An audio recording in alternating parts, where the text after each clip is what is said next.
Welcome once again to Arctic Fire. This unique gathering of swordsmiths explores the outer edge of the craft, where craftsmanship, artistry, storytelling, history, and myth combine. This year, the group has recreated objects found in the legendary hoard of Grendel, from the most ancient surviving poem in Old English, Beowulf. 4 days of live broadcast, in which legends will be reborn. Arctic Fire 2016, Grendel's Hoard.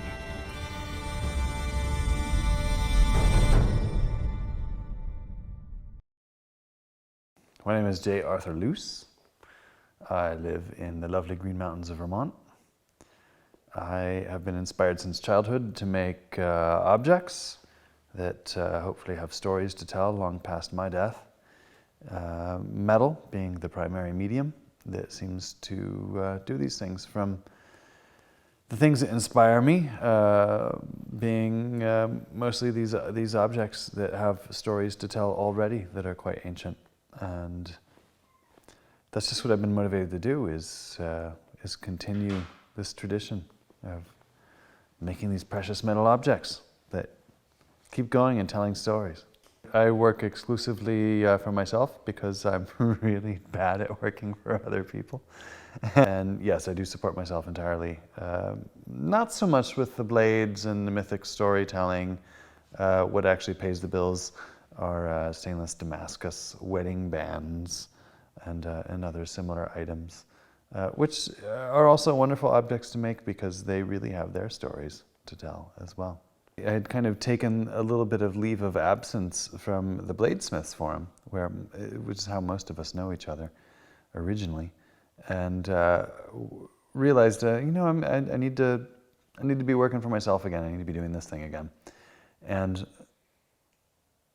Owen Bush, who's with us now, couldn't make it. He was one of the original invitees, and Owen Bush couldn't make it to the first one at the last minute for some reason.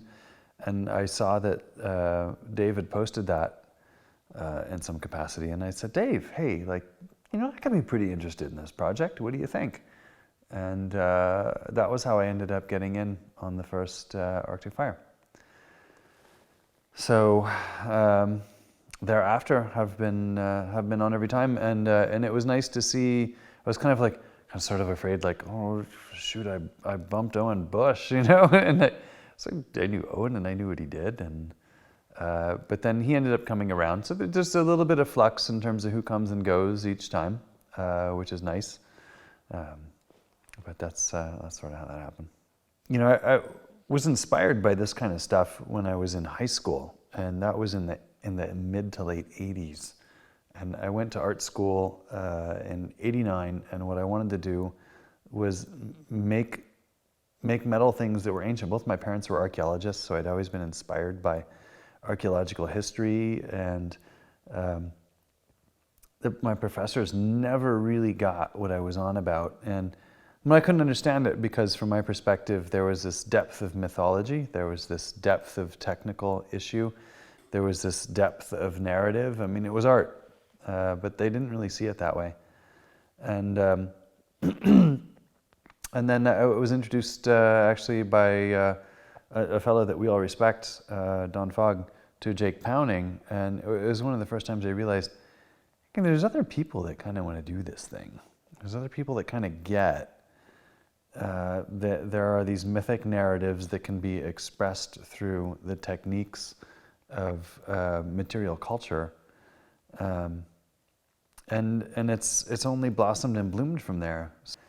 I've been fascinated with the lyre as an object since I was pretty young, and I first saw images of the Sutton Hoo lyre in particular, and I've got a pretty musical nature. I play Irish traditional music, play a bunch of different instruments. And there was something about wanting to know what the sound of this thing would have been like. It's beautiful as an object, and that's something I always appreciate about musical instruments too. They're not just objects, but they do this thing that can be really captivating. So I saw that instrument and I made one in reaction to it, which I had for many, many years. Actually sounded pretty good and played pretty well, some construction issues led to it caving in. And we started talking about this idea of making things from Grendel's hoard, and then the idea surfaced conversationally about making objects that reflected on Grendel himself. Why would he have taken these objects? Why would they be in the hoard? And it immediately stood out to me. One of the main things that is said in the poem is that Grendel hates the music in the hall. And the music in this culture is also surrounded by the poetry, and the poetry in this culture is exactly what Beowulf is. I mean, Beowulf is an epic poem that would have been told in these halls, in these courts. It's exactly the thing. And so the idea that Grendel is such an outcast, that like this thing that the audience is enjoying is exactly what he would have hated, was just like awesome to me. I thought there's like there's only a couple other objects I can think of that like more perfectly encapsulate this idea of what Grendel would have taken that he hated, and I'd like to make those too. But the lyre was the first one that stood out because I wanted to make another one.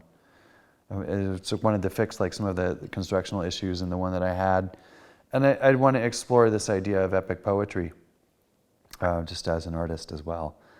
So that's what I decided I had to make, was a lyre. And the nice thing about the lyre as an object is that it's not just a wooden instrument, as it traditionally comes with these metal fittings. So I also saw right away that I could cast and carve these metal fittings that might also have narrative elements, but that would be technically interesting and technically relevant as well. Especially, when I decided like, oh, well, I should gild them. Like this is a high object. It should be gold.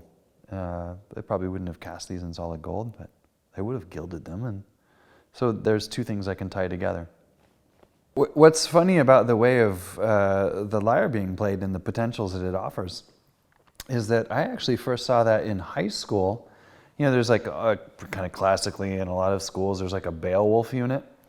And some Old English, which is great. I took like AP English then, right? Because I was like on some kind of fast track. And the weird thing about that was that they actually skipped the Old English unit. So I snuck into a friend of mine's class. I sat in because they were doing like the Old English stuff in the regular English classes that I was really interested in. And we watched some video, and to this day, I don't know who it was. Because I know and have researched a bunch of the more common lyre and Beowulf players, people like Benjamin Bagme. That's not who it was. Somebody, I saw a video, was playing the lyre in this block and strum method and rocking it out. And that was, of course, like really exciting. It was like a little high school metalhead or whatever. And years and years later in college, that the memory of that sound stayed with me. And I was backpacking the British Isles in my 20s and went to the British Museum, in part specifically to see the Sutton Hoo lyre, and bought in the gift shop a tape that some academic had made of playing the lyre. And there was some more of that style of playing on it. And it was just, like, I really got to figure out how this thing works. I want to know more about what this instrument does and how it sounds. But clearly, it's not just a little la-di-da with 6 harp strings. La, la, strum, strum, strum, which is like what I think of when I see those images of King David in heaven. Like, I really honestly think that there's actually that the significance of this awkward playing position is that, oh, you're not playing the rock and roll on this instrument because this is King David in heaven and we're converting you. This is how you play it when you're being like serious and playing little harpy lyre music. Like you put it down here and strum it. All of a sudden, no.